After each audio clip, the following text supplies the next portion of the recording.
Silah var başa vanno hevidarım herkes başa işev gelek mijar hene emini qaş bikin be hevalê me ronî rihara yek ji meseleyên esasî ew e ku Tayyip Temel ji Rêveberên Dem Partiyê di civînekî ji bo gel de beyan kiriye ku Abdullah Öcalan du şert daniye pêşiya dewleta Tirkiye û dewletên din yek ku Kurdistan dagir kirine. Çi ye? Ya hûn bawekî medenî weke însan heqê Kurdan û yê xwe weke hev dibînin yani jiyaneke wekhevî hûn dipejirînin, qebûl dikin û milletê Kurd û hûn Ereb dibin, Faris dibin, Tirk dibin yaho em ê bi hev re bijîn weke însanan wekhev heqê netewîyê Kurda yan jî Kurd ew ê dewleta xwe bak. Di vê çarçovê de Rojavayê Kurdistanê jî ew ê bi hemî dewletên cîran re tekîliya xwe çê bikin, tekîliyên dîplomatîk çê bikin, bikevin nava hevkariyê dewleta İsraîlê jî di nav de.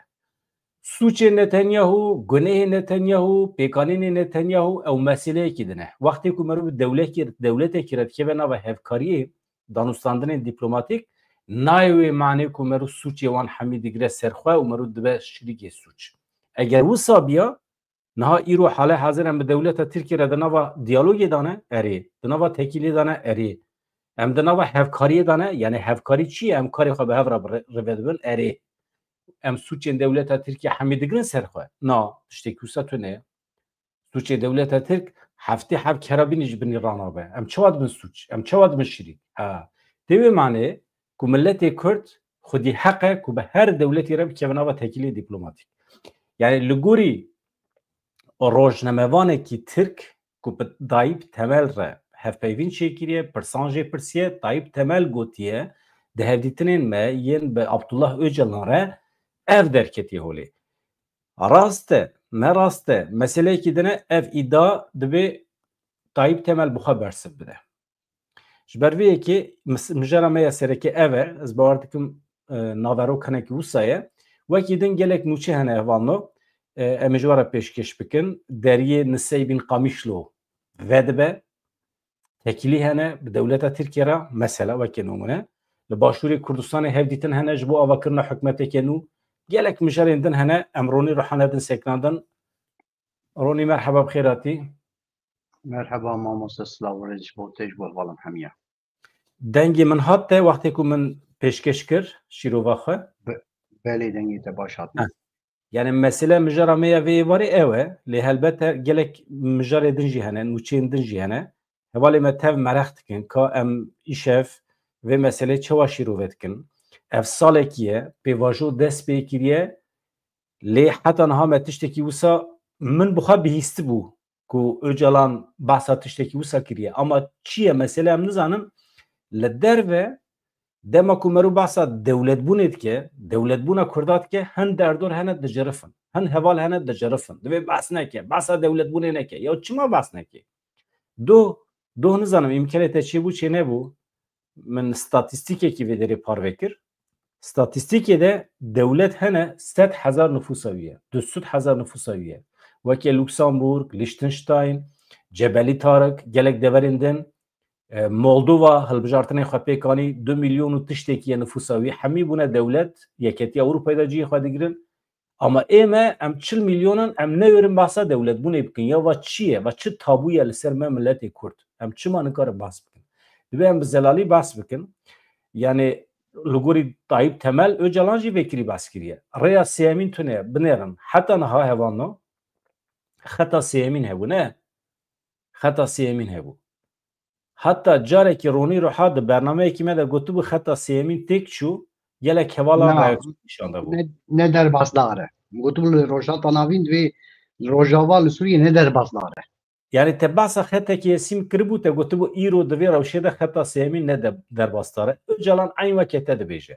Dibêje xeta sêyemîn tune ye. Yani vebijêrka sêyemîn tune ye. Seçeneka sêyemîn tune ye. Ya em ê mîna însana bi hev re bijîn yan Kurd ve bibe xwedî dewlet. A sêyemîn tune ye. Yani vê derê de tu mafdar derketî. Doyê manê de dibêjim yani. Ev 3 sal dibêjim. 3 sal dibêjim. Elî belî dema em dibêjin jî her car kevir devê me dikeve.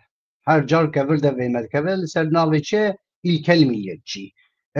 والحاصل نعم كردستان ناخوازن ام دولت ناخوازن دولت بيس تمام راسته ام دولت ناخوازن دبه نه راسته دبه ده اما ابنتوا کرد یک کیلو روجلات ناوین لسر اخواه نيزي 6 مليون كسه حوجي وشاغي الجير خو او جي ببن هفشيلين دولتي هفشيلين وي دولتي يعني خو بالريبه ببن جهلا ما في فلسطيني دا جهلا ما في زمان دا جهلا ما في كولتوري دا جهلا ما في پرورده دا يا فرمي دا والحاصل بريز دو جلانجي هجر يعني باقو تنامي بيرسا نقاش بكن كان چين چوانن ويد بيجه يعني تمام من شانسك دايوه وره ام هر چار دولتی آخا کردستان القاپار کرنن اف چل ساله بخواد شخصی مدا من ریخستنک چیکریه لچار پرچه کردستانی شرده که دا که مافی گلی کرد بی ناس کرن و پیویست بجی ام هرن دولتکی ریل برویه دبی ایرو حاتیه تدی ام دبی جنیا تدی دگوتن یا دهات گوتن یا دانانون قیروغو دیلا تانه yani İri hatiye nokta daviye brezo jalan yani dve gotena envid bine hayran ya ave vakte got ma fi kurd vakta hun nehelin va devlet ana bibin devleta kurd ji yani İran Suriye Irak Türkiye ve şagay kurd mecburen evj khora devleteki ava kuda ko xab parizin zaman xab parizin nirxi xab parizin dve çel hemberi irişan xab parizin yani evji riya akıl eve و ام حمي بيد بيجن ها بيانها طيب تملي همان دميجي دبيتش العمد الجبيني شكل يفد الجبيني كده عطي بوتنا اصلا بنقاوي هذا لي بلي دبي دا دبي بيجم يعني برا نبه چيروكا كيجان چيروكا پروين بولدان دجين تيوي دا غوت تدي بريزو جلان غوتيه روجاواي كردستان خطا من سوره واللي هيك يجي دبيجي ذات مجرب بيرا قال روجاواي كردستان هناك او دولت ويا غلط بين کنگی گوتیه چه وقت گوتیه حوجه ایرو گلی کردس هر یعنی ام حمی لسر نگانن چه دبیج برگ امزان الروجلاتا ناوین ایرو تشتی دقومه گلی کردیا که تک هره به تمامی یا جی که خواه لسر نگاه بسکنینه مافی خواه زمانی خواه چند خواه بپاریزه دوی میناکی بدم بدو گوتنا دوی دمی داوی Türk yani yeki dibeçe strambeje ki Kurdi me Alevi yej Erzincan'e bir navi koy Erdal Erzincan dedi ki got na yani ev demin Kürt en vana dibeçe Aleviya ne Kurdi şey ne bunun yani Kürt Alevi ne Kurdun Alevi Türk'ün jiberge efset salı dema ev Cumhuriyet ava bu çerkirin بتايبت لسر كردن علوي استيمولاسيون كمزن يعني هم قريج وهم جي بخين مشاندن إلو هاتيه نقطة كي كردش خورا دبيجن نا از نكرد حتى واسترانن وان دبيجن تشتين ام جمالا دبيجن var piroz bahyanan vastranana zaten bu koordinatı bu gotun. Jiberge çi yani ev set salı. Mezek set salı da kadandın. Yani hat ve noktayı. Heger ve de ma iroda Kürt ve mesela khoy bahava ki paku pakış çareser ne ki eştara dibejim set saldın eftişte Erdal Erzincan dibejesi be zavro ki bana ibejin gelo ma az Kürtüm ne Kürtüm ma asna Kürtünenin falan çünkü medit şahsi Erdal Erzincan'da medit ev stebe ev verin peşya mahmiyaya lewra pır peviste ev mesele ser koka Kürt لسر هبونا نتوا كرد شار سر ببه يا كرد ببن خديه دولت ليدجي او يجي ببن دبي شريكي وي يا جي كرد لشار ساريه بنا هر سر خبوني adın da gotuna Brez Öcalan'da ya dibeci Brez Öcalan gotiye jiberge dedi destemeda tasdik ninem nikanu bebejin muhakkak sediset Brez Öcalan gotiye falan deme gotiye u dve mijare da gotiye em ve nikanu bebejin ev peviste siyaset medarin Kürt dem parti dve dire zakyanya kebide ببيجي أريه فلان دم إذا فلان وقت أقول çünkü işte gideceği yer. Vakta Brez Öcalan azfazın balı bir şeyim sergâf gringe derfet bilmez mi bizim. Vakta Brez Öcalan ev gotti ve hatta inoha latı ve şartın hav işte Brez Öcalan lidiji Yahudiya gotti bu derkeve peş ve çağı mitli bu tevgeri daya ki ve hevalbandiya mitilke.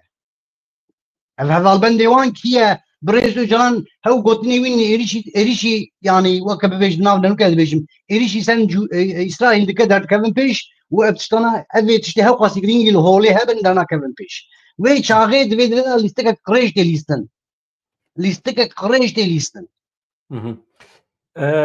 bi destûra te Ronî na nûçe çewa hatiye nivîsandin ez pêşî nûçê bixwînim. Yani niyeta min ew bû ez vê nûçê bihêlim dawî ama ji ber ku heqeten hinek heyecan e. Yani icab nake mirov şok jî bibe. Yani normal e serokekî Kurd yani bi qasî vê yekî xwezayî tiştekî heye. Serokekî Kurd 26 sal e zindanî ye, di hepsê de ye, dîl hatiye girtin û derkeve bibêje ya hûn ya medenî dibin ya Ronî tiştekî ecêb ez hêrs dibim. Moza piştgiriye bidim te tedvî derê da te min bernama te got Birêz Öcalan wexta agahiyên xweş ji hevalên xwe bigre ji rastiya rojhilata navîn bigre Birêz Öcalan wê zanibê çawa vê pêvajoyê bimeşîne ne zarok e di Kurda da yê herî zîrek e zaten ji performansa Birêz Öcalan ev ev dipa em li bende vênin yani rastiya de yekî weke Birêz Öcalan wexta agahiyê rindikî bigre ev izolasyon hat şikandin û agahiyê rind ji sahê bigre Birêz Öcalan wê vê bibêje zaten فرمو ما دقوت تا بخوا ما اداني زمان ما دقوت يعني بريز Öcalan ne zaroke u ne gore u ne dijmine dibeçe kavmi koy. Mesele ne ku Birêz Öcalan gotiye ya ne gotiye. Ev saleke em vê derê YouTube çêdikin em weşanê birêve dibin. Her jarî me di vê çarçovê de me tiş gotine, me şîrovê kirine. Me gotiye ya tiştek hem mantıqî ye. Mantık çi ye? Tu bi milletên derdora xwe re dijî. Ew milletên derdora me hukmdarin, serwerin. Hem li ser coğrafya xwe hem li ser coğrafya me. Baş e? Qedera me jî xistine destê xwe. Eger em di şertên wek hev de nikaribin bi hev re bijîn, wê demê em ji xwe re ew ji xwe re. Mi tonkî vîdeoyê min hene. Îro îmkanê min çêbû ez bikevim nava vîdeoyê xwe yekkin ê Reels mi dîtin hemî di vê çarçovê de ne. Hatta mi gotiye eger hûmîna însana tên û heqê me wek hev em bi hev re mîna însana dijîn bijîn najîn cehnema we kiriye. Hûn ji xwe re em ji xwe re. Wana me sed carî gotine. Sirf ji ber van gotinê me em hezar carî hatine rexnekirin.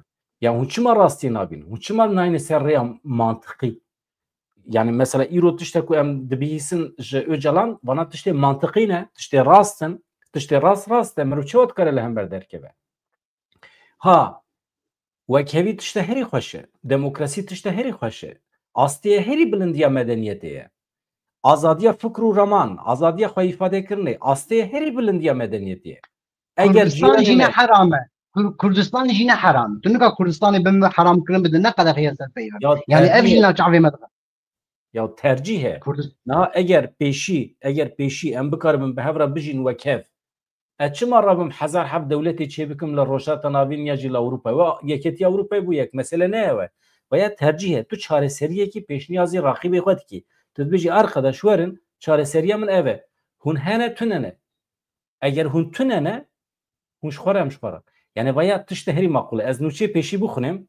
Niha hevan nûçê pêşî yani ji aliyê rûşen takva ve hatiye nivîsandin.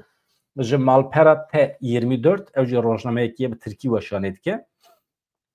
Ew îdia dike dibêje di çarçoveya civînên di nava gel de Dem Partiyên Uzanî destpêkî di nava gel de civîna ser civîna çê dike. Sirf ji bo naveroka vê pêvajoyê ji xelkê re ragihîne. Armanca van civînan ew e. Bawer dikim heftê heştê civîn ew ê çêkin. Îjar ji rêveberên Dem Partî, rêveberekî payebilind e di asta alîkarê hevserok da ye, Tayyip Temel. Bahsa hevdîtinên dawî yên bi Öcalan re dike. Hem heyeta Dem Partiyê çûye hevdîtin pêkaniye bi Öcalan re hem parêzer çûne û belkî jî Tayyip Temel bi xwe çûye. Resmî gayrî resmî. Mesele ne ew e? Yani hûn difikirin ku di hevdîtinên di İmraliyê de tenê ew heyetên fermî diçin tên. Dervey fermiyetê jî însan diçin tên. Bana normalin. Pêvajoyê 3 sal dest pê kiriye. Tenê di sala dawî de hatiye eşkere kirin. Di nava 3 salên dawî de qet hevdîtin çê nebûn, çûne hatin çê nebû. Ya jî di nava sala dawî de tenê heyetên fermî çûn hatin. Di vê çarçovê de ji we re bêjim, Tayyip Temel dibêje yani di çarçoveye hevditine xwaye be imral yere iddiaya ki wisa dike tansiyona devleta Tirkiye seru bin dike. Çine gotinên Tayyip Temel Birêz Öcalan dibêje 40 milyon Kurdên ku li rojata navîn dijîn yan wê di nava rejîmên heyê yên li herêmê de bawekî wekhev werin temsîl kirin, wekhev werin temsîl kirin, eşît koşullarda. Eşît hak yani. Wekhev, mafên wekhev. Ê wan mafê netewî be ê Kurda jî mafê netewî ye. Nekêm ne zêde ya hezar carî me gotiye. Pêvajoyên entegrasyona demokratîk wê pêş bikeve. Divan şertan de. Eger temsiliyeta wekhev çêbibe. Eger çênebe milletê Kurd wê bibe xwedî dewleta xwe. Vebjêrkeke sêmîn tune ye. Xeta sêmîn tune ye. Baş e? Ew qasa vekiriye. Bi gotinekê din yan wê dewleta xwe hebe yan jî ew dewlet wê polîtîkayên xwe yên heyî biguherînin, veguherînin, bigihêjin pejirandina demokratîk. Yani ev du vebjêrk li pêşiyan me ne. Di vê çarçovede Tayyip Temel nirxandinên Öcalan yên li ser mijarê Sûriyê jî ya ku pirtê nîqaş kirin behsa wî jî dike.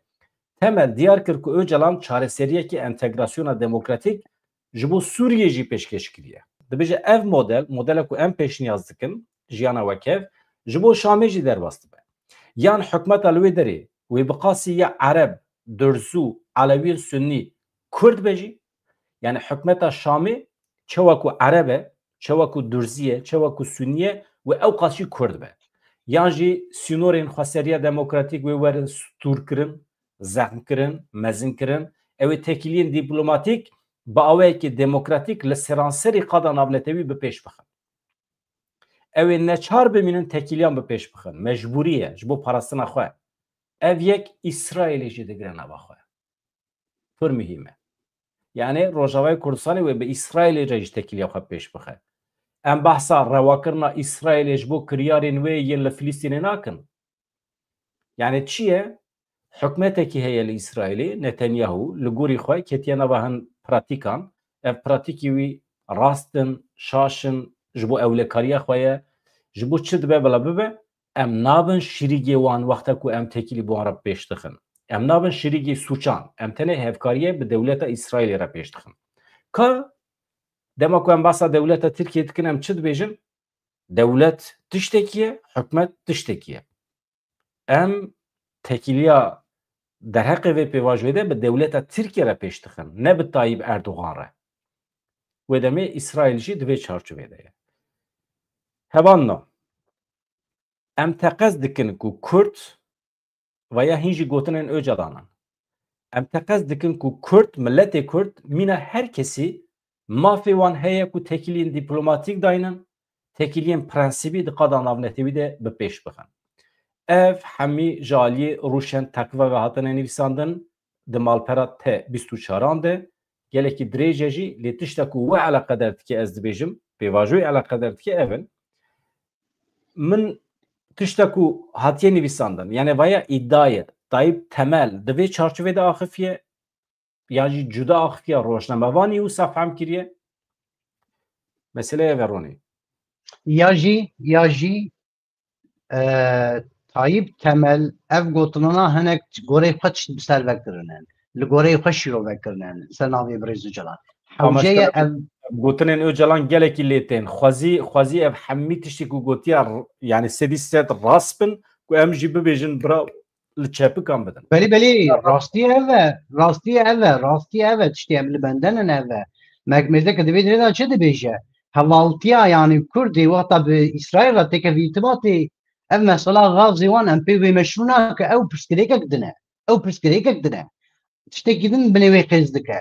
Yani Kurd weke netewekî hewceye dîplomasiyê bimeşîne bi her kesa re weke her kesî. Her kes çawa dîplomasiyê dimeşîne û wê dewleta din sûcê wî çi be, neheqiya wî çi be, başiya wî çi be ew ne pir pirsgirêka me ye. Ê me em hewceye divê dirê de tiştekî din dixwazim dîsa hinekî binê wê qêz bikim. İsraîl jî tevê vê gotinê xweş İsraîl jî tevê yani hewceyê bi her kesî re dibê çe têkevin li û tevgerê dîplomasiyê bimeşînî İsraîl jî tevê. Birêz Öcalan zane yê deryê İmraliyê vekir neva çalakên هنک چپگرین دبی چمل را چالکی دمشانن ev xeteriya İsrail ya ji piştî heftê cotmehê sala 2023 dibê çe Netanyahu gotiya deriyê cehennemê vebû ji nav pê ve li rojhilata navîn sînorên bêguherandin. Bi rêz cilan baş zane vê gotinê vê liv û tevgerê vê hamlê İsrail yê ki İran têk bir û nizanim çer kir û dibê çe rejima Sûriyê xist vê hêzê Türkiye mecbur kir deriyê İmraliyê veke û Türkiye xebavê ji ber dexl û dawê Birêz û Cilanda. Lewra ev li ser masê destê Birêz û Cilanda dibe çe hencetekî xurt e û xweşîkî ne ziman. Bêbextiyekî ew qas mezin heye hevano. Öcalan da hepsê daye dengî wî nagêje derve. Ev salekî ye Aliyê Dewleta Tirkiye Dewlet Bahçelî soz daye dibêje em ê îmkan bidin wî ji bo bikare xwe îfade bike hem li pêşberê rojnamegeran, siyasetmedaran, heyetê navnetê wî heta bila were meclîsê xwe îfade bike. Dewleta Tirkiye derewîn derket. Pêknanî Aliyê Kurdan hemî tiştê xwe pêkanî hem jî zêde pêkanî. Tenê mesele fesehkirina pekekê bû ama dî wisa çû gruba sembolîk jî çek berdi. Ez têm ser ku derê xwazî me bikaribiye dengê Öcalan bibîsta ji ber ku nivîsê ku derdikevin derva qismekî wan em nizanin heqeten ji destê Öcalan derketine yan ji aliyê rayedarên Dewleta Tirkiye ve hatine modîfiyekirin. Yani guherandin. Em nizanin. Ji ber ku nivîs heta ku di ber wan re derbas me dernakeve derba. Belkî jî duwan nivîsan da tenê pir kêm gotinên Öcalan hene. Êdin hemî belkî jî li gorî daxwazên Dewleta Tirkiyeyê ew bixwe lê zêde dikin. Ji ber vê yekê Tayyip Temel çima dikeve serê min çima mantiqî tê ji ber ku rû bi rû wextê ku merov hevdîtin pêk bîne ji çavan jî ji îşaretan jî merov hevdû baştir fehm dike. Mesela îro em dinêrin li Ewropayê gelek sazî û dezgehên me yê Kurdî roj bi roj di helin tune dibin ama em dibînin saziyên me yê Kurda bi zimanê Tirkî hêjmara wan roj bi roj zêdetir dibe. Ez tira bêjim Öcalan pê bihese ew ê dünyayê xirab bike. Çünkü em aliyê wî yê Kurdperwer nas dikin em dizanin. Yani ew ê destûr nede. Ji ber ku hezar carê gotiye çand û kültûra xwe zimanê xwe pêş bixin. Kültür hezar carî behsa memozîn kiriye te bû vê derê got. Yani çima behsa memozîn dike vaya hemî mesajin. Ji bo pêşxistina çand û kültûra Kurdî ye hezar carî behsa asîmilasyonê kiriye. Asîmilasyon çi ye?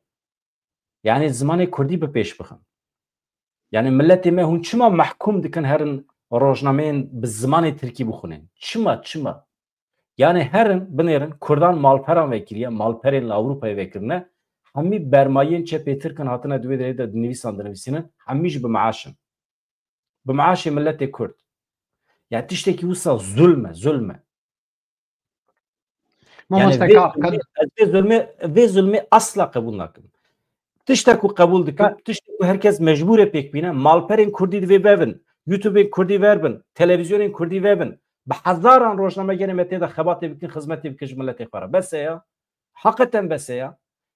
Yani evaya hemî hevalên me yên derva vê yekê dikin. Eleqa wî bi Öcalan tune ye. Mamoste ka divê derê de mînaka xweş bidim. Mêzeke yani yek vebûye bi Tirkî û çepkirên Tirk li rê ve dibe. Nav nede. Nav nadim. Rahat. Bi ked û kuydana gelê Kurd bi rê ve dibe bi Tirkî çendakî berê min nûçeyên wê xwend ê 10 saeta 4 nûçe derheqê Gazayê da hêl girtiye êrişî İsraîl. Ya heyran yani 10 saeta tu 4 nûçe li ser Gazayê çêdike. Ez nabêjim Gazê da pirsgirêk nîne. Pirsgirêk heye ama tu wekeke çapemeniya Kurd bi Tirkî tu weşanê dike an tu vê çe tu tişta diweşîne ya ne bi tiştekî derheqê Kurdistanê tu biweşîne. û divanê derheqê Gazê da vê mesela İsraîl Filistîn da jî îcab nake tu 10 saeta da 4 nûça çêke û her 4 jî tu hêlê bigire. Tu yani êrişî İsraîl ke. û em jî dibîne Kurd û İsraîl bi taybet şexsê Rojavayê Kurdistanê da têkiliyek heye. یا اف نورمال اف نورمال وقت ام وید بیجی وقت برز دو جلان گوتیه ام تشتی لگاز دبن مشروع ناکه ها میزه که یعنی برز دو جلان هر بجی که هی و ام گوتن گوتیه وقت ام وانا دبیجن ام وی مشروع ناکن ام برخوادانا کرد مشروع دکن ام دبی لخواه گر میزه که تجي خلقك سرحدية تدي ما بري هافينا كون بدقرتن كون ما كون بدقرتن يا دونزستوني بو يا حفستوني بو يا چنستوني بو ليبلي بري بري ستونا اورته بو ستونا اورته بو دما بايك باتا طوفانك قرابا باوزك رابا وي هافيني هر کسی بري قدزا ستونا اورته غازي لهد كرن دغو بستونا اورته بقر برانك ستونيتن بكتنا نه مسئله بو اگه ستونا اورته بکتا هي از كان زانن نافي ستونا اورتيجي هي ام زانن نافي بله ازانم ادوی هله دانی کی سرواره ما گهمدی نان درد من او ستونا اورته به دکرتن هر کسی مالباتی ازاروک و میجه نج درویان نخر ستونا اورته و دادگرت داک ستونا اورته نشکی نکه و او زراری نبینه ستونا اورته چیه ستونا اورته زمان کرده و تا زمان هره ایدن و هره ایدن هره و تصنع زمان هله هره نه مسئله توی بریم ببه کون استونه این کلکی هفنگی وینا سنگی وینا چی تو پرده بکوه لیستونا ورته ساغلم دیمینه لسن میدا او نزعمت وی چاقی تو هبونا مزند پاریزتون والحاصل ستونا ورته مسئله ستونا ورته مسئله ستونا ورته مسئله یعنی حوالی منا 20 سالن 30 سالن 40 سالن سیاست دمشینن لحر قادری yani dema bi Kurdî dipeyivin ez dibînim hîn Kurdiya kal û pîrê xwe dipeyivin yan hîn Kurdiya xwe da ser neketine yani têk mana ke em bi rastî pirsgirêkeke mehvê zêde heye yani vê jî bibêjim paradoksek jî li ortê heye em hêlekê dibêjî bi Rêz Öcalan wisa gotiye li hêlekê de jî em dibîne her tiştê Tirkî xurt dibe û çapemeniyên Kurd de niyê dibe çekevna hêdî hildiweşin paradoksek heye yani kîjan ev an ev her du tubînê jem hev nabe yekê de xetakek heye yani ya yani dibê dirê de li holê şaşiyakek heye em dema vê şaşiyê dibêjin îlkel milliyetçî maqalê min ew ê min nifrisan diye ku gelek hat xwendin bingeha wî li ser rexnayê min li ser çi bû yani dema mirov vê dibêje êrişek tê mirov li ser navê ma tu îlkel milliyetçiye mirov newê dibêje Kurd Kurdistan hinek hevalin bersiv da min ev maqale ji terî heta binî zihniyetek îlkel milliyetçiye ya mirov şaş dibe ya zaten maqale li ser wê ye ez dibêjim ev gotina îlkel milliyetçî li hemberî Kurda tu çawa heqas kane dibê çe bi comert kar bîne ev şaşe ew nivîsî dibêje maqale ji terî heta binî îlkel milliyetçî yani ez bibim Erdal Erzincan ez bibêjim na ole kal û bavê min te aslında Türkmen bû wê jî min dixwazin em wê jî hev dixwazin ئێمە ڕوونی ئەستە jî nas dikim xwe jî nas dikim ئێمە em însan hezin ji bo me erebekî cihûyekî Tirkekî Kurdekî firq nake kî medenî be kî însan be kî li gorî pîvanên demokrasiyê xwe gîhandi be em wî weke cîranê xwe tercih dikin ji ber vê yekî însanê mîna me ra kî bibêje îlkel milliyetçî tê wê manê cahîl e nezane tenê ne heva we yani ra nabêje nerîna min fikrê min jiyana min îlkel milliyetçî çima ez dibêjim gerek mirov yani hinekî li xwe xwedî derkeve li çanda xwe berê xwedî derkeve stûna ortê zexm bike ser wê dibe îlkel milliyetçî elbet na ئێمە çima em behsa dawa Kurd dikin ئێمە dikarim ji kurdiyetî îstîfa jî bikim qet nexema min e mesele ne ew e mesele ji tu derve de ez Swîsrî bama jî ez Tirk bama jî ez îro li ser eynî fikrê bûm min ê ji bo Kurda heqê wan ê netewî bixwesta îro ev hevokê ku min ji we re bes kirin dibêje 40 milyon Kurd yan wê di nava rejîmên heyî de wek hev bijîn ya jî ew ê bibe xwedî dewleta serbixwe min ê dîsa ev gotin bigota gelek hevalê me Tirk hene jî eyn wekê me difikirin normal e jî yani em wextê ku mafê Kurdan diparêzin nayê manê ku em zêde ji Kurda hez dikin em ji mafê mirovan hez dikin di çarçova پیوانên mafê mirovan de em heqê Kurda diparêzin. Suç ku derê de divê derê de. Tu çima suçê, tu çima damğeya ilkel milliyetçîtê lê dixî, bi çûk dixînî, bi rûmeta wî dilîzî, çima? Çawa heqê heye. Wê demê ew ê ilkel milliyetçî ji te re radibe dibêje komünîst. Tu îslamcî jî ew ji te re bêje îslamîst. Wê demê bi îdeolojiyên hevûdû, mirov hevûdû sûcdar dike. Manawî tune. Wê demê wê bibêje tu şîr heram e. Dema em zarok bûn kal û bavê me ne wexta em diçûn dibê çe metropolên Tirkiyê ê kal û bavê me dayîkê me hîn xeftanê wan hîn dismalê wan hîn dibê çe li serî bû em jî zarok bûn me fedî dikir. Her kes dedî modern e me ji ber ve fedî dikir. Yani îro ev kesana heman hişmendiyê hîn dajo hîn hişê me zarokiyê dajo. Me çawa ji ber dê û bavê xwe fedî dikir.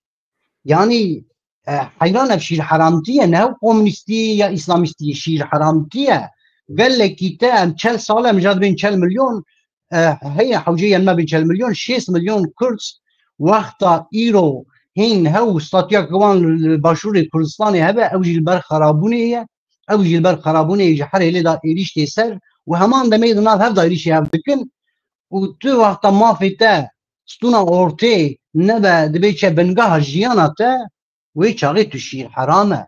Wê çaxê tu dijminê qewmê xwe ye tu kewê gozelî gogerçîn e dijminê qewmê xwe ye tîne ser dafkê. Yani te da pirsgirêkek heye. Welhasil em meselê nebe nekin şexsî divê derê de ama daxuyaniya kirinî îro girîng heye Numan Kurtulmuş yani ev jî dibê çe de heman demê de çêbû Numan Kurtulmuş îro daxuyaniya girîng da. Çi dibêje? Goreyên Numan Kurtulmuş çi dibêje? Dibêje yani hettanî ev hêzên din yani YPG û YPJ û QSD û falan tevê çekê xwe bernede tu gafên hiqûqî wê neavîtin. Dedî niha em çi dibêjin? Em dibêjin daqiyanî PKK daqiyaniya xwe da konferansa xwe li dar xist û dibê çi heman demê jî heman demê sembolîk jî hatin silahê xwe şewitandin li bendeyê da ku Tirkiye gafên dibê çend hiqûqî bavêjin ku werin û heman demê jî bi rêz Öcalan jî kanibe jî îmrariyê derkeve yani gafên hiqûqî bêavîtin. Gafên hiqûqî. Ew jî dibêjin a hettanî qesede yani hem li Sûriye hem li muhtemelen pejak jî tevê heta ev kes çekên xwe bernedin. Yani bi vî wat dibêje. Ez gotina wî tam nanî ziman ez bînim ziman. Hettanî qesede li Rojavayê Kurdistanê hebûna Kurd ya li Rojava îro a heye xwe teslîmî Şamê neke em tu gafa navêjin. Veya jî tevê manî.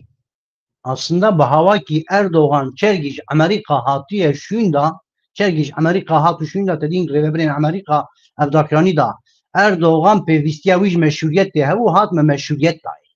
Erdoğan çergi meşruiyet girtu hat şunda Erdoğan bahawe bere idil ve pevajoye naner.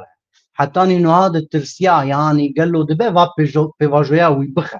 Yani heger tedî hene gafen çik bavêje. ور خویایه د قلا ناونتوی دا به تایبت به چونا خو یا امریکا او هاتو شوندا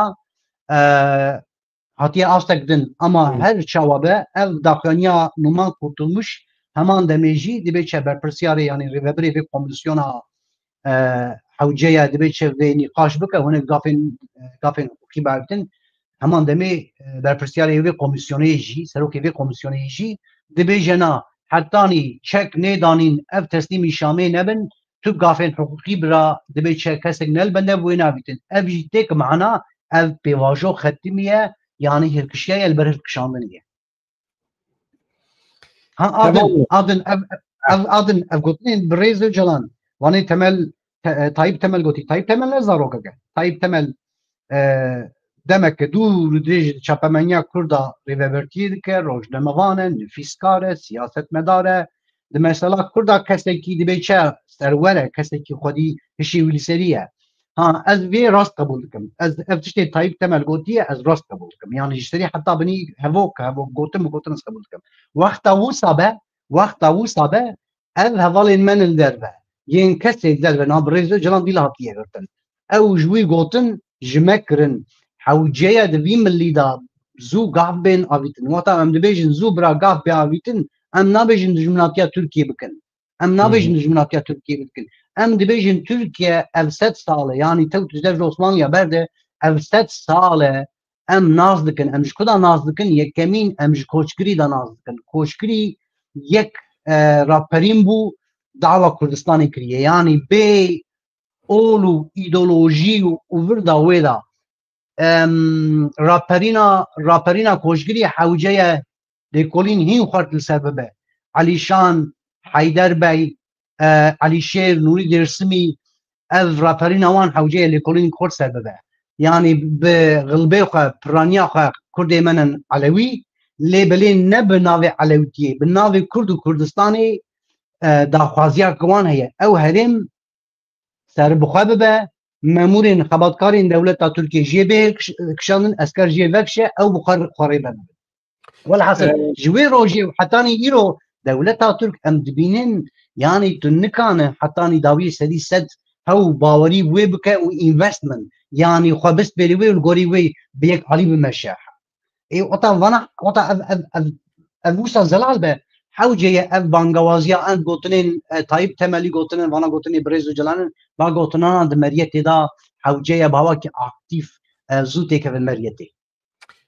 او گوتنین نومان kurtulmuş درودا و دهاتی وشاندن بریا چند دقیقه که حوالی ما هم به حوالا بخونین باشه دوزانه جان از به حوالا را دخونین پر باشه هم مزو بخونه سروک پارلمنت و ترکیه را گهاند کو به جبلی زمان ترکیه تو زمان دن ل ترکیه وکی فرمی نای قبول کرن و اف مجار نای گوتو بیش کرن نومان kurtulmuş da zanین کو حتی کو همو پیکاتین پکیک دناو دا ین سوریه جی هزین سوریه دموکراتیک قستویت که چک خدانینن و سر راست کردن یاسایی یجبو پیواژوی نه کردن نومان kurtulmuş ایرو دما کو دچو ماجاریستان ال سر مجار انگریزی وکی هیامانو یا پارلمنتوی روجاوا کمیسیون هف گرتنا نتوی براتی دموکراسی پیواژوی چاره سریه برسف دای پرسی روجنامه گران kurtulmuştu beje hala kritik ya پیواژوی داخویانی عبدالله öcalan ya bu xafesah کرنا پککی پشراجی شوتاندنا سمبولیک یا چکان ل سلیمانی بو د beje پیوسته اف پیش هاته بدومن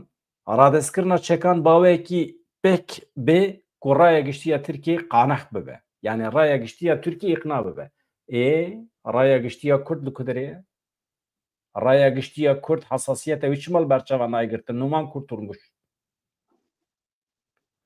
her waha weki ku de daxyaniya imraliye de cihatiye gotin şerte ku endamê rexistina terörê binêre hêj dibêje rexistina terörê yani divana da nezaket tune etik tune axlaq tune endamê rexistina terörê bi hemû pêkhateyên xwe ve di nav da Sûriye jî heye ragihinin ku ew goh didin vê bangê piştî ku ev rewş aliyê yekînê newlehiyê yên welêt ve were destnîşankirin û tomarkirin welatê me wê bawekê fermî ji hebûna rêxistina terorê ya bi navê PKK ew ê xilas bibe vê derê de xilasbûna wan ji PKK mesele ye ne em mafê Kurdan e ji ber vê yekê piştî vê qonaxê wê hinek serarastkirinên yasayî pêwîst ê werin kirin eger çê bibe PKK ege temamî ji holê rabe qesede temamî ji rojava rabe ew ê serarastkirinên yasayî hinek wê werin cî پیواژوی کو هف تمام دکن بردوام دکن مثلا بنیرن باسا پیواژویت که ویا مهمه رونی اگر دستورات هبه سما بخونیم فرمو بنیره چی دبیجه kurtulmuş amaja bir veki kir ku parlamentoya Türkiye ve gavan naveje hatta ku PKK gavan naveje helbeste ki waha tune ku em bibêjin bala parlamento hemû serarastkirinin yasayî bike pişra rêxistin gava bavêje tiştekî wisa tune yani peşî serarastkirin paşê gavan bavêje rêxistin tiştekî wisa tune herkes ve erkek ku dikeve ser milan bike piştî ku rêxistin xwe fesih bike ji holê rabe ji bo endamê rêxistinê yên ku tevlî sûça nebûne serarastkirinên yasayî wê hêsantir bibin beşa herî dijwar ew e wê ji bo kesên ku tevlî sûçên giran bûne cezayên giran wergirtine çi cure serarastkirinên yasayî bênekirin mesele ew e em difikirin ji bo kesê ku tevlî sûç bûne çawa yasayan serarast bikin di vê qonaxê de ez naxwazim tiştekî berbiçav bibêjim numan kurtulmuş li ser pirsa ka wê serdanekê ji bo îmraliyê hebe ya najî da zanîn îmraliyê berê jî nêrînê xwe birêya heyeta ku pir caran diçe serdana wî birêya parêzerên xwe ji bo siyaset û pêvajoyê tîne ziman ev mijar dikare bikeve rojeva komîsyonê eger bi sê li ser pêncê yani bi sê li ser pêncê piraniya dengan were qebûl kirin dikare bibe rojevê bikeve rojevê di vê qonaxê de hin mijarekê bi vî rengî nehatiye rojevê yani bifikirin komisyon li ser pêşniyaza Öcalan tê ava kirin. Pêvajo li ser pêşniyaza Öcalan birêve diçe. Komisyon ew qas û qalaye ew qas ji hedê xwe derbas bê hevdîtina bi Öcalan re hêjî nehatiye rojevê. û rayedarên pekekî jî zarezara were dibêjin heta ku bi Öcalan re hevdîtin pêk neyê heta ku temamî azad nebe em gav nabêjin. Yani vê derê de dibêjin pêvajo xetiriye ji were bê. Li vê sosretê binêrin. Ji bilî Tirkî qebûlkirina zimanekî din wekî zimanê fermî nayê qebûlkirin. 30-40 salin dibêjin ku zimanê dayîkê bi qasî şîrê dayîkê helal e. Divê ziman nebe sedema cihêkariyê. Divê bi rêya ziman siyaseta cihêkar neyê meşand. Wekî din entegrasyona Qesedê dibêje xeta sora Tirkiye ji destpêkê ve yekparçebûna axa Sûriyeyê ew naxwazin encameke xirab derkeve ya milletê Sûriye îrada xwe nikare temsîl bike. Yani li ser Tirkiye maye, li ser Numan Kurtulmuş maye. Milletê Sûriye çawa bixwaze xwe wisa rêve dibe. Tu demokrasiya xwe heqê Kurdan êl Bakurê Kurdistanê tu çima dihêlî li ser îradeya milletê Sûriye? Durzû hene, Elewî hene, Kurd hene, çawa bixwazin? Dixwazin bibin pêncî perçe, dixwazin bibin federatîv, ji te re çi? Demokrasiya welatê xwe çima dihêlî ser îrada wan? Ser biryara wan, ser qedera wan. Ne komisyona parlamentiyê kerem ki ez dibêjim xeya qasa bese Divê de paralel tiştekî din dimeşe. Çi dimeşe? Yani mena dibe çe axaftinê Numan Kurtulmuş me dibe çe. Lêvîdanî kir, yêdanê çapemeniyê ama di heman demê de var o jana hete şe xwe ecehîb ji bo îşerekî amade dike û hatiye derdorên sînorên Rojavayên Kurdistanê çeperên xwe xwar dike û heman demê li taxên Eşrefiye û Şêx Mexsûd cî şer çê dibe hete şe xulwê derê kozikan ve çê dike û xwe bi hewakî ji şerekî re amade dike. Yani tu vata vê dexweniya navê wî çi bû Numan Kurtulmuş û vê dimîcem hev Devleta Türk yani xuyaye bi îsrar hewceye Rojavayê Kurdistanê ev hebûna gelê Kurd yek bi 20,000 şehîd û nizanim çend hezar birîndar hetanî vê astê aniye dixwaze têk heve. Ev tiştekî zelal li horteye Rojavayê Kurdistanê jî silavê xwe em ji wan kesên çeperan û niha siyasetê dimeşîne di qada navnetewî da û her wiha yên fermandariya şervanên xwe dikin silavê xwe ji wan re dişînin li ber xwe de Rojavayê Kurdistanê di rewşek di dîrokek demek gelek qirîqî daye û li ber xwe de berxwedanek mezin daye. Îro tiştekî dinê balkêş hebû Muzaffer Ayata ew jî siyasetmedarekî Kurdî gotina wî girîng e. Wî jî di özgür polîtika de tiştek nivîsand bû. Nifisek wî jî hebû nifisa xwe da bi giştî vê dibêje. Yanî destpêkê da mijar ev bû hetanî makazagon ya vê Sûriya nû çê nebe û cî têda nede Kurda û her tişt bi hewakî ber bi demokrasiyê nemeşe yanî qesede gerek li cihê xwe bima li sînorê xwe Rojavayê Kurdistanê hemî hebûnê xwe biparastana û pêra hegir tiştekî baş derketa holê wê çaxê qesede dîsa wê li cihê xwe bima û biba perçakî ji artêşa Sûriyê.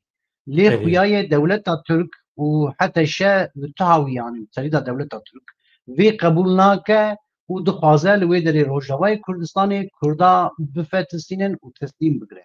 Navê vê ev e dibe yani armanca wan zelal e. Li hêlekê qala biratiyê dikin, hêlekê qala pêvajoyê dikin ama li bû tevgera wan pratikê wan li sahê ev e evî li ber çavaya dibe. Welhasıl rêveberên Kurd jî divê mijarê da ew jî şiar û bê xweş tînin ziman. Ev jî dîmeneke Mam Celal Talabaniye li Kerkûkê ez bawer dikim dîmen hatiye pêkerê wî danîne. Ez şaş nebim li Kerkûkê ne? Tam li ber deriyê bajarê Kerkûkê. Tam wextê me rû dikeve nava bajêr لوی دری پیکری که قسم ازن یمام جلال طالبانی هاتیا وکرن از بخال دیجی پیکرم رونی از نخوازم پیکری شخصیت مثلا تو اجی لدیجی پیکرکی مانم پیکرک سمبولیک هنری تو آواکی شخصیتی که هنرمند یعنی سمبولکی هنری باشتره بجم قی یا تا مثلا دبی کرکوک دبی دری ده هنگ چتیدن جدا هن لما از دبی جم ماشالی کرکوک به بخواه اجی هم بری واتش تنامم یعنی مروفا گرک مروف نکن خدایا یعنی این خواه مبخواه همی خدا هلکشان نمو هاتنن حوجه ناکه هیکلی مروف لقضاء لدرا دبي جيك بك دينن لي بلي ذكرك كده هنكي بوليتيكا كدولة ترك فريج هي دقازة ويدري شوا لباكورين كردستاني أرنيغاريا كرد بكرد بك همان دمجي ويدري دقازة كركوكي بكرد بكن والحاصل لورا دوي دري دا نلهم بري بيه كلام یا تشتکی دی هرونی متخصص از بته بشویرم اف پیامنری NTV لامریکای اطراف دیگه لپش کامرای نظام تاثیر کر بسيركش مثلا دبیشه یا طایب اردوان و تبع اکیب خواهتن ویدره نورمال NTV تلویزیون آوانه اما جبر کرک نزانه کامرا وکریه نزانه دنگ قید تبه دبی وانا همی سمبولیکن دبی خاطر وان دبی تکچونه تشتکی بدست نخستن تشتی پر عجیب دبیجه اویل سروی شروعاتی استبلي دبم تشتك بدرس نخستن يعني تك تشتي بدرس Erdoğan meşruiyet daqqa ya li Türkiye di siyasetê da dîsa pişta Trump û Amerika girt ama ev jî li hesabê wê giran be hesabê wê çi giran be yani ez vê jî bibêjim hinek guherîn hinek di axaftinên hinek siyasetmedanên Amerîkada tu guhertinê dibîne hem di derheqê Colanî da hem di derheqê Sûriyê da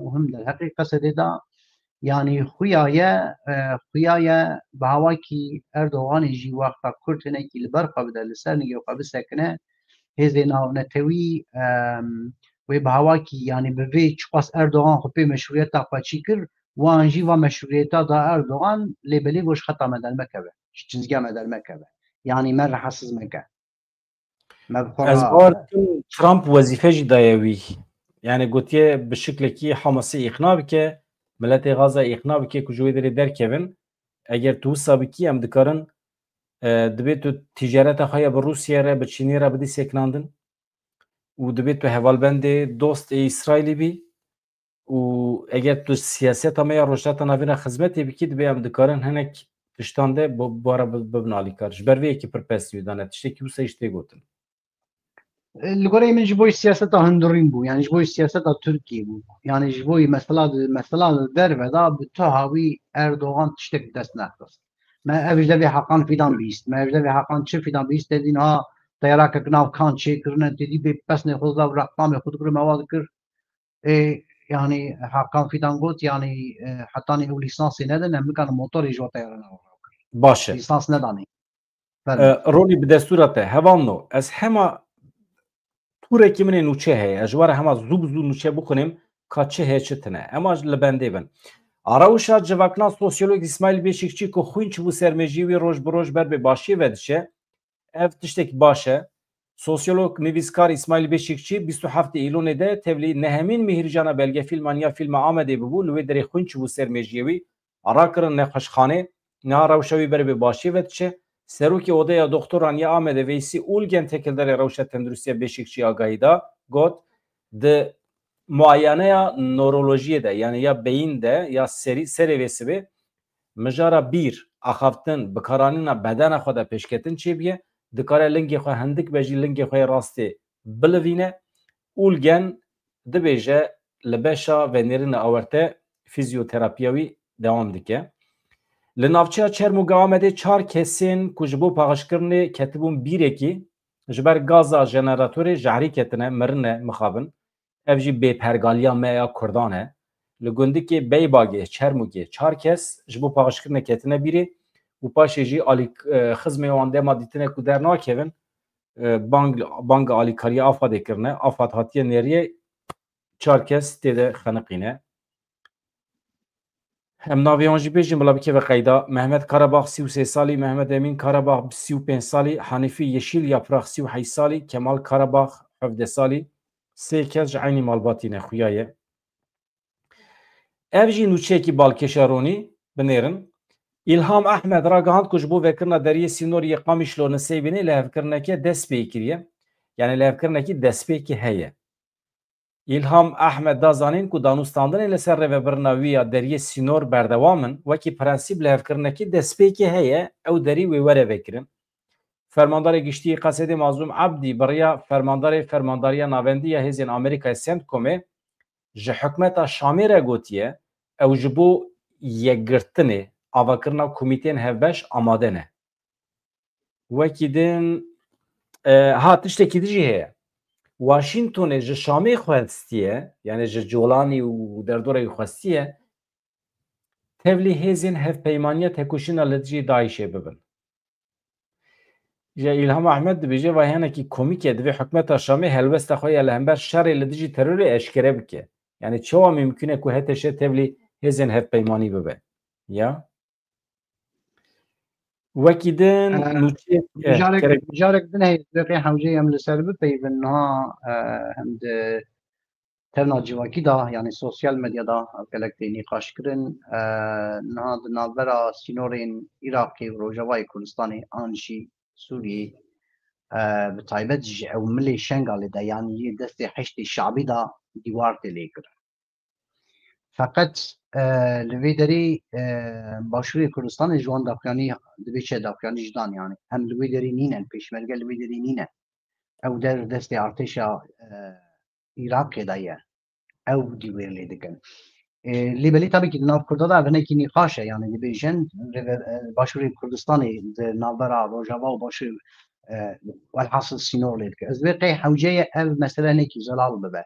Yani ji destê hinek derfet ketiye destê hinek kesa êrişîn hêlek Kurdin dike. Na Iraqê paqij dike, Iraq dibe çe dagirkerekî xwe paqij dikin û êrişî Kurda dikin. Wanê ji me re digotin ilkel milliyetçî. û dibe jî rast heger di vê derê da heger di vê derê da mesela dîwarê navbera Rojavayê Kurdistanê û Şengalê de di wê herêmê de yê destê heştê şabî da heger dibe çe dibin kontrola pêşmerge da be ew derxet eger dibin kontrola pêşmerge da û dîwar tê lêkirin ev cî eybek mezin e şermek mezin e. Na heger ne dibin li ser wê sînorî li wê derê pêşmerge nîn be û heştê şabî hebe û dîwar tê lêkirin yê viya dixwaze tê xestûyê pêşmerge an Başûrê Kurdistanê ew kes jî xayîn e. Yani ez jî lê nehekîmim ama ji wana her da yek e. Yani heger li wê derê li ser wî sînorî dibin kontrola heştê şabî da bi dîwar lê dibe ev pirsgirêka dewleta Iraqê ye. Ji ber ke zaten ew der ne destê pêşmerge da ye tiştê ez zanim yani ew sînorê Iraqê yê Rojavayê Kurdistanê bi taybet yê hêla Şengalê. Lê heger dibin destê pêşmerga kontrola pêşmerga da be û li wê derê dîwar lê dibin navbera Rojavayê Kurdistanê û Şengalê da û pêşmerge jî dibe çe ew kontrol dike û lê dike cê eybekeke mest û mezin e hewceye mirovê pir şermezar bike. Lê na newa be hawê min got dibin kontrola heştê şabî da be û hinek kes hincet ketine desta Iraqê dibe çe dagirkerên Kurdistanê şermezar nakin dixwaze hêlê ku şermezar bikin ev kes xayînin li ser çi karî be li ser çi erkê bin hemen bidin alî hemen bidin alî. Niha min nava du rojên borî de min sê çar nûçe çêkir li ser mijarê. Fermandariya parêzvanên Sînorî ya Iraqê dibêje arkadaş biryara vê dîwarê me daye vê dîwarê em lê dikin. Baş e? Sebep çi ye? Gelo bi dewleta Tirkiye re di nava hevkariyê de ne? Çima rabûne biryarekî wisa didin plana wan çi ye tam hêjî ne zelal e. Dibe ku tiştê gidin mamoste mesele li wê derê dibe tamam vê çîkê wisa kiribe yên ama heştê şabî li ser wî sînorî ye an pêşmerge ev jî ji boî min hinekî qirîtik e. Ew dîwarê ku em bas dikin ev e binêrin yani mjvê girtiye fermandariya parêzvanên Sînorî ya Iraqê ragihand ku ew serperestiya lêkirina dîwarê di navbera Başûr û Rojavayê Kurdistanê de dikin. Erê yani ew e yani qebûl kirine Mêrikana qebûl kirine êdî mirov çawa pêşî lê bigire niha serweriya axa mirovan destê mirova de nebe her kes li gorî xwe tê dîwar jî lê dike her tiştî jî lê dike. Yani ji bo wî em serî de dibêjin Başûr dibe Rojava dibe mirov serweriya axa xwe hakîmiyeta axa xwe destê xwe de bigire. Evan da. Niha tiştekî dijî heye nûçeyekî dijî heye Ronî di saetên borî de di nava rojê de hêzên hikûmeta veguhêz a Sûriyê li derdora taxên Şêx Mehsûd Eşrefiye yên bajarê Helebê ketin nava tevgerê. Hêzên hikûmetê barîkatên axê bilind kirine. Ev tevger bûne sedema astengiya karê bendên kontrolê yên hevbeş yên hêzên ewlekariya hundirî. Bûye sebebê astenkirina xebatên hêzên hikûmeta veguhêz ya Sûriyê. Bi wê tevliheviyê re yani hinekî mesele heye amedekariya tiştekî dikin. Ev jî ajansa Anhayê nûçe belav kiriye, dîmen jî kişandiye. Hêzên hikûmeta Şamê parka Tarık Bin Ziyad ya li derdora taxa Eşrefiye ew jî veguherandine baregehekî eskerî. Haziriyekî heye. Rojavayê Kurdistanê haziriyekî şer heye dewleta Türk jî em niha dibê çi ev Tirkî dibêjin ya Millî Güvenlik Kuruluya çi ye tiştekî wan jî civînek wan jî hebû. Ew jî di wê daxuyaniya wan îro wan jî heman tişt got. Yani yek perçebûna Sûriyê ji bo me girîng e. Em me dîsa aniye ziman di wê de dîsa deketiye ziman serkirine gerek ji bo yekbûna Sûriyê ne perçekirina Sûriyê yekbûna Sûriyê wek ji xeta me esor e. Velhasıl devleta Türk Sûriyê niha devleta Türk bi hawekî birê ve dibe û xuya ye yani wê şerekî heger hêza wan hebe qada navnetewî de devleta Türk weke artêş nikan êrişî Rojavayê Kurdistanê bike ji ber wê çar krîzekî nûh li Sûriyê derdikeve holê û ev jî hêzên navnetewî vê qebûl nake. Lê belê dibin kincên çetên dina devleta Türk çi bike çikane bi dest bê wê bikin wê êrişî Rojavayê Kurdistanê bike û bawer dikim jî colanî wê pir nebixwedî hêz be di wê derê de yani colanî ev ji bo colanî jî xeteriyek mezin e çünkü colanî wexta êrişî Qesedê bike ihtimala colanî jî têk here heye yani Şam jî bikeve heye. Ev jî wek min beryanî ziman İsraîl bêguman zaten bê naber lê dixe li Şamê dixe ama ez bawerim him ji hêla xetên Elewî da ji ber ava dibê çi ji ber Behrê da û heman demê ji Swêda da cephê din wê ji bo li hemberî colanî vebe. Niha Ronî ev muhabîrê NTV êl Amerîkayê tiştekî îddiayekî da veje holê dibe niha li Tirkiye piştî Tayyip Erdogan sê kes hene di reqabetê dane pêşbirikê dane. Hakan Fidan, Bilal Erdogan û damat. Basa damat dike. Nav nade dibe vana anha di nava xwe de şer dikin ji bo îxtidarê. Îja di vê çarçovê de em Hakan Fidan dibînin ku di derbarê balafirên dewleta Tirkiyeyê a bi navê Kaan Tayyip Erdogan îdia kiribû ku ev malê Tirkan e li Tirkiye tê hilberîn heta qismekî wan firotine derva jî îxraç kirine yani temamî derew derket. Çawa derew derket? Hakan Fidan bi xwe derew derxist. Got em çûne Amerîkayê me xwestiye em motorên balafira Kaan bikirin lê nedane me. Paşê xelkê got yaw Hakan Fidan wekî wezîrê karê derve çima radibe serokkomarê xwe derew derdixe. Çima radibe siyaseta dewleta xwe derew derdixe. Çima derew yê Bilal Erdogan û yê damad e ê Zabê Erdogan. Ji ew li hember her duya jî cephe girtiye. Tu reqabeta navberawan de şewa dibînî Tayyip Erdogan hî sax e lê mezelê wî dikolên dixwazin piştî wî were ser îxtidarê. Yani mesele zaten demek ki dirêj tê gotin lê belê Hakan Fidan dibe ev zanebûn jî gotibe û dibe bi nezanî jî gotibe. بزانبون گوته بجی اف زراری دیده ویجی یعنی اف گلکی وی زراری بده حقان فیدان جی برده چه نان ده سیاست ترکیه دا بلکن من يفضلنا بارتي يعني بيشا والله خطا كريه تمام يعني جو تركيا هركز زانه قام تشتكي وصا نكريه تشتكي وصا نينه از بخوا دبي دريدا مسألة الشيء بنا وقت كردكي جلال وانا نافكرم الشيء فكرم از البرسبكتيف كرد عليه نارم شو ايش كرد رباش شو ايش كرد رباش شو قاسيه كي بيس ورسر شو قاسيه كي بالبروبلم ورسر كرد او باشه از روی پرسپکتیوی لینرم اف تشتکی مثلا سیاست ترکیه یا نالبوقا نپر مجرا من راستی بیاره و از نبی سپوری میبیتی نه حال دیش رو بیجیم راسته خوازی یعنی مج بکار با سیاست خو بریوا ببره اسپرد خوازم سیاست مداری خو بشوپینم لدر و دیپلماسی کردان وکی پیامنر ببن نابنکار جبو خباتی وان جملت راگینم لی جبر کو روشکی و سپرتونه ام مجبور ادی جیه دیدم سیاست مداری خلکی باشه yani siyaset kurd spasiye xwe pêşkêşî Bedran Ölmez bikim Bedran Ölmez biye endamê me Malatya ava û Mehmet Çiftçi jî alîkariyekî şandiye ji me re Malatya ava herê bî Kerem Keronî ez hene gotinê xwe dawî bikim siyaseta kurd tirsonek tevdigere yani bi taybet ya derve yani ji roja ewil da tu lawazê dibe gazinê min ji çi nîne ji Dem Partî an HDP nîne perçekî siyaseta Tirkiye